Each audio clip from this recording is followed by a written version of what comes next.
Story 1. The screams by the lake. The lake looked perfect when they first saw it. A glassy stretch of water hidden deep in the forest, framed by pines that seemed to guard its stillness. The air smelled of damp moss, pine needles, and the faint sweetness of wildflowers. For Jenna, Marcus, and their friends, it was the perfect escape from the city. No cell service, no tourists, just the five of them and nature.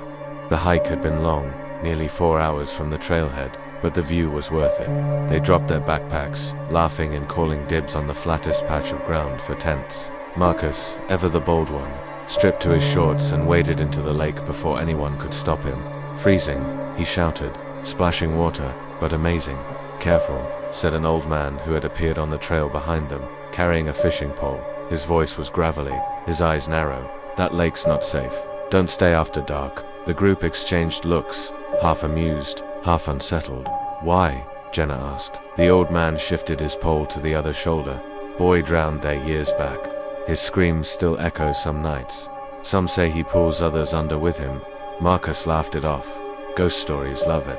Adds to the mood. The man just shook his head. Suit yourselves. And with that, he walked off down the trail, disappearing into the trees. The warning lingered, but only for a moment. Soon the group was busy pitching tents, setting up a fire pit, and roasting sausages on sticks. By sunset, the lake looked like a mirror of fire and gold. They sat around the flames, talking about college memories, jobs, and plans for the future. When the moon rose, bright and full, Marcus suggested a midnight swim. Only he and Jenna's younger brother, Kyle, agreed. They stripped down to their shorts and slipped into the water. The rest stayed near the fire, passing around a flask. The lake was calm, unnervingly calm, the surface barely rippling even as the two boys swam. Jenna watched them with a knot in her stomach. She remembered the old man's words. Then came the sound. A laugh, high-pitched and childish, floating across the water. Jenna froze. Did you hear that? She asked. Her friend Mia frowned. Yeah, where's it coming from? Marcus stopped mid-stroke. Kyle, was that you? Kyle swam closer, his face pale in the moonlight. No, I thought it was one of you. The laughter came again, followed by something worse. A scream, shrill and echoing, as if torn from a throat underwater. It rolled across the lake, bouncing from the trees. The campers scrambled to their feet, eyes wide. What the hell was that?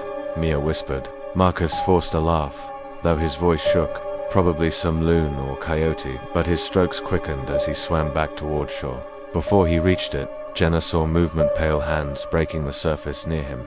Not splashes, not waterweed's hands, grasping. Marcus, she screamed. He thrashed wildly. Something's pulling me. Kyle swam toward him, but Jenna shouted for him to stop. Get out of the water. Marcus kicked and tore himself free, gasping as he scrambled onto shore, coughing and shivering. His skin bore red welts, as though fingers had clawed at him. No one slept much that night. They huddled by the fire, listening. Every so often there were ripples on the water, though the air was still. Once, Jenna swore she saw a shadowy head rise from the surface, only to sink back down silently. By dawn, exhaustion pulled them into uneasy sleep. When Jenna woke, she found the canoe they'd left tied on shore was drifting far out in the lake, bobbing lazily. That's impossible, Mia whispered. It was tied. I saw it. Marcus, shaken and silent since the night before, muttered, We're leaving. Screw the canoe. Screw this place. They packed quickly, leaving behind cookware and food in their rush. The hike back was long and tense. None of them spoke much. Back at the ranger station, they told a ranger about what they'd seen and heard. The man just frowned. That lake has a history, he said. Kid drowned there 10 years ago. Nobody could ever explain why he was a strong swimmer. His body washed up 3 days later, but his parents swore they heard his screams every night before that. Mia shuddered. That's exactly what we heard. The ranger gave them a grim look. You're lucky you got out. Weeks later, Marcus showed Jenna something that made her blood run cold. On his forearm were faint marks, not scratches, but prints, fingerprints, small and childlike, as though someone had gripped him with desperate strength. No matter how often he washed, the marks remained. Sometimes, Marcus whispered, his voice trembling, I still hear the screams in my dreams, and when I wake up, my sheets are wet. Story 2. The Silent Stalker in the Pines. Ethan always preferred solitude. His friends couldn't understand why he'd choose a weekend in the woods over crowded bars or movie nights. But for him, there was peace in silence. That September, He decided to spend 3 days camping in a national park he had never visited before. Dense spread of pine forest with trails that stretched for miles. The ranger at the check-in desk smiled politely when Ethan signed the logbook. "Going alone?" she asked. "Yeah, just me." Her smile faltered slightly. "Stay on the marked trails. And if you hear or see anything strange at night, don't go looking." Ethan chuckled nervously, thinking it was a half-hearted attempt at humor. "Got it. No ghost hunting." He hiked 6 miles into the forest before setting up camp beside a cluster of pines. The air smelled sharp and clean, filled with the sound of distant birds. It was exactly what he wanted, quiet.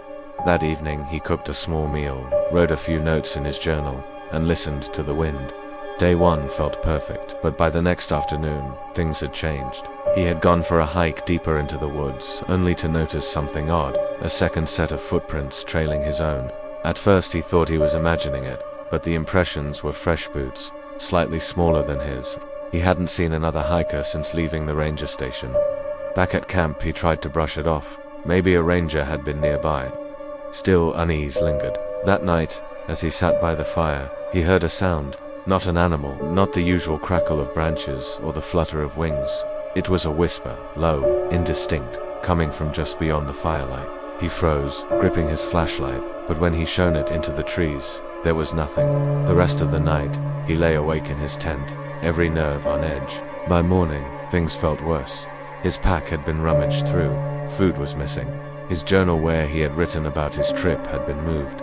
He knew he hadn't left it on the ground, but there it was, lying open outside the tent, damp with dew. Someone had touched it. Heart hammering, Ethan gathered his things and considered leaving. But stubbornness kept him rooted. He wasn't going to ruin his trip because of paranoia. Still, the unease deepened. While collecting wood for a new fire, he found something dangling from a branch, a stick figure, crudely tied with twine, decorated with bits of animal bone. His stomach lurched. Someone was messing with him. Nightfall came too quickly. He built his fire high, hoping the light would drive away whatever was out there. But when he finally crawled into his tent, sleep refused to come. He dozed only briefly before the sound woke him again, fabric shifting. The slow, deliberate rasp of his tent zipper, his throat went dry. He reached for the flashlight, trying not to breathe too loud. The zipper stopped halfway. Silence followed, thick and heavy. Then, just outside, the whisper came again. Longer this time, like a voice sliding between words he couldn't understand. Ethan snapped the flashlight on, thrusting the beam toward the sound. Through the mesh of the tent flap, he caught it, a shadowy figure standing among the trees, tall, motionless, watching the flashlight beam shook in his hand. He couldn't make out a face, only the stillness, the unnatural, predatory stillness. Then the figure turned, slowly, and walked away, vanishing into the darkness. Ethan packed before dawn. His hands shook as he shoved gear into his backpack. He couldn't explain what he'd seen, but he knew one thing. He wasn't staying another night. He set off along the trail at first light, moving quickly, but soon, he realized with mounting dread that he wasn't alone. The sound of footsteps echoed behind him. When he stopped, they stopped. When he walked faster, they followed. He broke into a jog. His heart pounded. The footsteps quickened. Branches slapped against his arms as he veered off the marked trail, desperate to lose whatever pursued him. He stumbled through brush until he burst into a small clearing, and that's when he saw it, an abandoned camp. Torn tents, shredded sleeping bags, bones scattered on the ground. Not animal bones, human ones. A cracked pair of glasses lay half buried in the dirt. A rusted cooking pot, a shoe, a backpack split open at the seams, his chest seized with panic. This wasn't a prank. This wasn't paranoia. Someone had been out here for a long time. Behind him, a branch snapped. He turned just in time to glimpse the figure again, emerging from the trees. Silent, watching, Ethan ran. He didn't stop, didn't dare look back. He ran until his lungs burned, until the trail appeared again, until the ranger station finally came into view. By the time he staggered inside, trembling and pale, he couldn't form words. The rangers gave him water, tried to calm him. Eventually, they sent a search team to investigate the site he described. They found nothing. No bones, no torn tents, no sign of any abandoned camp. But they did find something else, half buried near the trailhead, a journal. Ethan's journal. The one he'd carried with him. The last entry read, "If someone finds this, I'm being followed. He doesn't make a sound when he moves, he just watches. He wants me to get lost out here. He wants me to stay forever." The strange thing was, Ethan swore he had the journal in his pack. When he reached the ranger station, when they checked, it wasn't there. And Ethan, he never went camping again.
More than once, someone thought they heard Carlos answer, but when they ran toward the sound, there was only silence. Hours passed. No Carlos.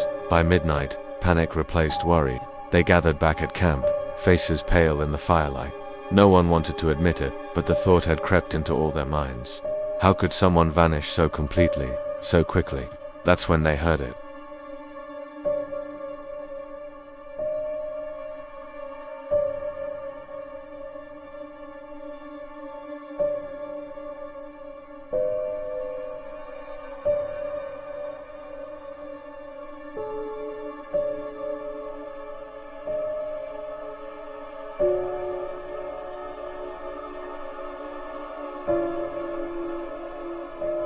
Impossible, whispered one cousin. He couldn't have reached that high. The whistle stopped. The silence that followed was suffocating. They retreated to camp, shaken, unable to explain what they'd seen. Sleep was impossible. Every rustle of leaves, every crack of a branch sent waves of fear through them. At dawn, they packed up and hiked out, leaving behind food and supplies in their haste. At the ranger station, they reported the disappearance. Search and rescue teams combed the woods for days, dogs sniffing every trail, helicopters scanning from above. They found nothing. Not a body. Not even another footprint.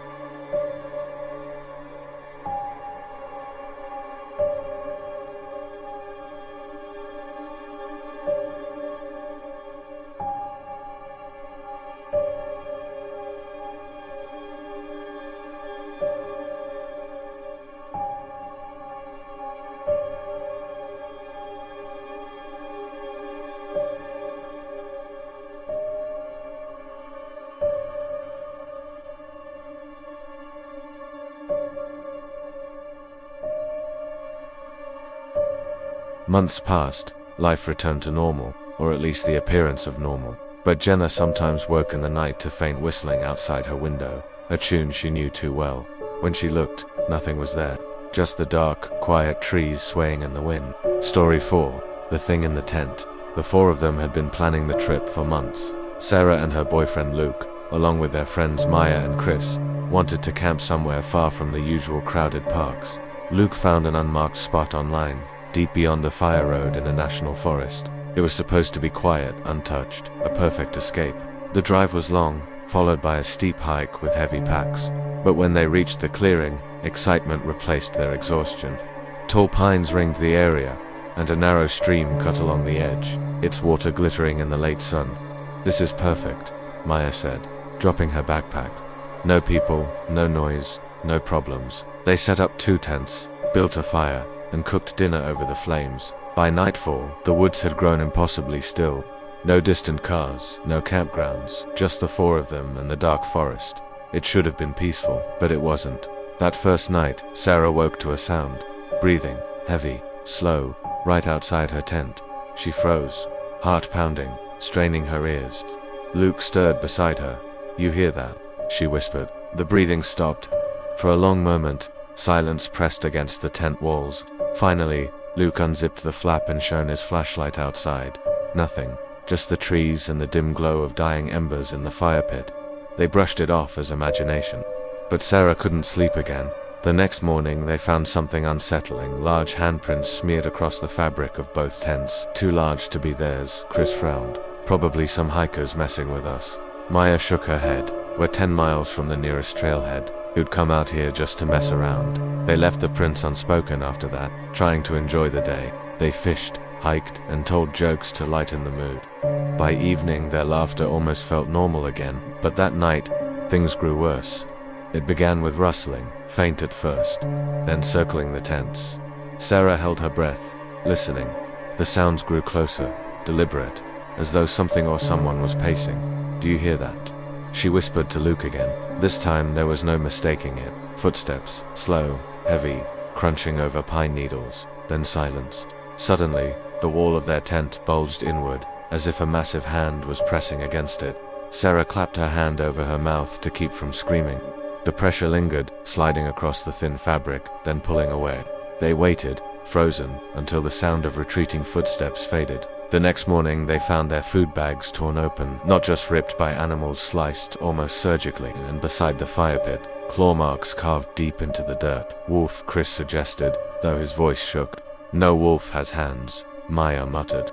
Luke wanted to leave, but Chris convinced them to stay one more night. "We'll keep the fire burning high. Nothing will come close." They gathered extra wood, building the largest fire they could. Shadows danced across the clearing as they huddled close, eyes flicking to the trees. By midnight, exhaustion won out. They crawled into their tents, leaving the fire blazing. Sarah lay awake, every nerve on edge. That's when she felt it, something slipping into the tent. The zipper hadn't been touched, yet the fabric shifted, the space narrowing as if a body crawled inside. She squeezed her eyes shut, heart hammering, trying not to move. Fingers brushed her face. Cold. Wrong. Her scream tore through the night. Luke snapped on his flashlight, the beam slicing through the tent, but there was nothing inside. Outside, however, came the sound of shrieks, high-pitched, guttural, inhuman. The shadows beyond the fire twisted, towering. Something massive moved between the trees. "Get out," Luke shouted. They bolted from the tent, stumbling toward Maya and Chris's shelter. But their friends were already out, wide-eyed, staring at the woods. In the flickering firelight, a shape loomed at the edge of the clearing. Tall, thin, too tall. Its limbs seemed wrong, bent at odd angles, as though joints didn't belong where they were. Its face was lost in shadow, but its eyes gleamed faintly, reflecting firelight like an animal's. No one moved, no one breathed.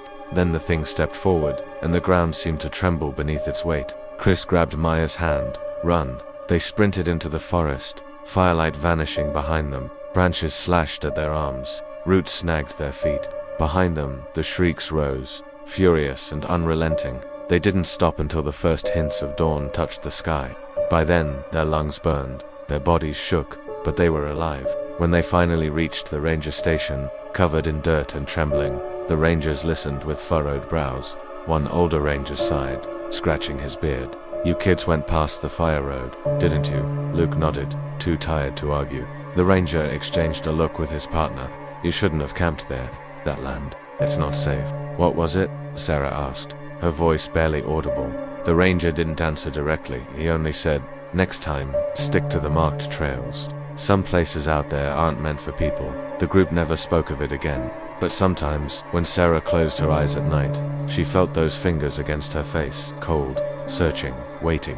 Story 5. The Eyes in the Dark. For their last summer before graduation, 5 college friends decided to celebrate with a backpacking trip.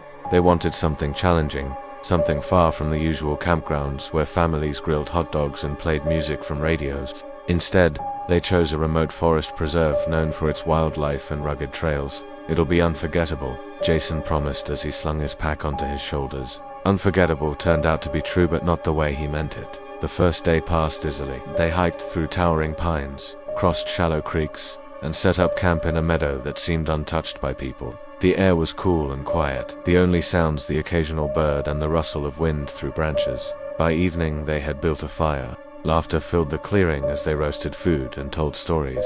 When the sun dipped, shadows stretched across the woods, and silence fell heavier. That's when Marissa noticed something. "Do you see that?" she whispered, pointing into the trees.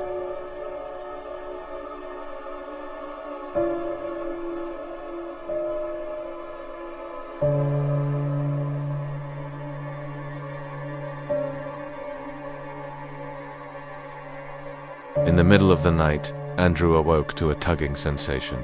He sat up, heart pounding. His sleeping bag was moving as if someone outside was pulling on it. He yanked it back and fumbled for his flashlight. By the time he switched it on, the tugging had stopped. The light revealed nothing but nylon walls. The next morning, he told the others. They laughed it off, but none of them met his eyes. Each had their own unease they weren't ready to share. That night, the eyes returned. More of them this time, for 6-8 circling the camp. The firelight caught them at different heights, as if a dozen figures stood watching just beyond the trees. "Dear Jason," insisted again, though his voice shook. "Dear, don't stand like that," Marissa whispered. The eyes never came closer, but they never left either. The friends crawled into their tents, trying to ignore the sensation of being watched. Sometime after midnight, footsteps began, slow, measured, circling round and round the camp they went, crunching softly over pine needles. The steps never quickened, never faltered, just an endless loop. "Who's out there?" Jason shouted, his voice breaking the silence. The footsteps stopped. For a moment, hope flickered. Maybe it was just other campers. Maybe shouting had scared them off. Then, from deep in the woods, a scream split the night. High-pitched, human. It was Marissa's voice. But Marissa was inside the tent, clutching Sarah's hand so tightly her nails dug into skin. The scream came again, this time from the opposite direction. Identical. Marissa's exact voice. Sarah whimpered. "It's copying you." The group huddled together, too terrified to move. The woods echoed with false screams, bouncing from every direction. Then silence fell, heavy, waiting. Jason grabbed his flashlight and unzipped the tent. He shone the beam into the woods. What he saw froze him in place. Dozens of eyes, not 2, not 4 dozens, glowing, unblinking, forming a complete circle around the camp. And now, they were closer, much closer. "Pack up," he whispered. "We're leaving now." They didn't argue. Trembling, they stuffed gear into their bags, too panicked to care what they left behind. The eyes never wavered, following each movement. Then, as they slung on their packs, the circle broke. Figures darted between trees, too fast for the flashlight to catch. Shadows taller than any man. Branches snapped, ground shook. "Run," Jason shouted. They tore through the woods, branches clawing at their faces. The forest came alive with shrieks, some human, some animal, all wrong. Behind them, the glowing eyes blinked in and out of view, chasing, herding. Andrew stumbled, screaming as something yanked him back. The others turned just long enough to see him vanish into the trees, dragged by unseen hands. His cries cut off in an instant. Marissa sobbed, but kept running, clutching Sarah's arm. Jason led the way, desperate for the trail.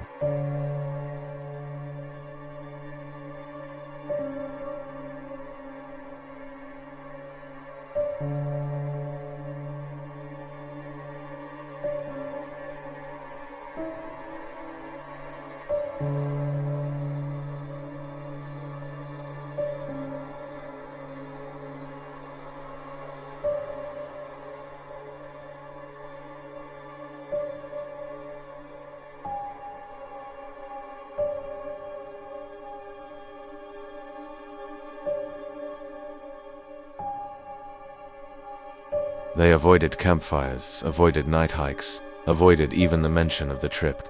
But sometimes, late at night, Marissa swore she could hear footsteps outside her window, slow, measured, circling, and once, just once.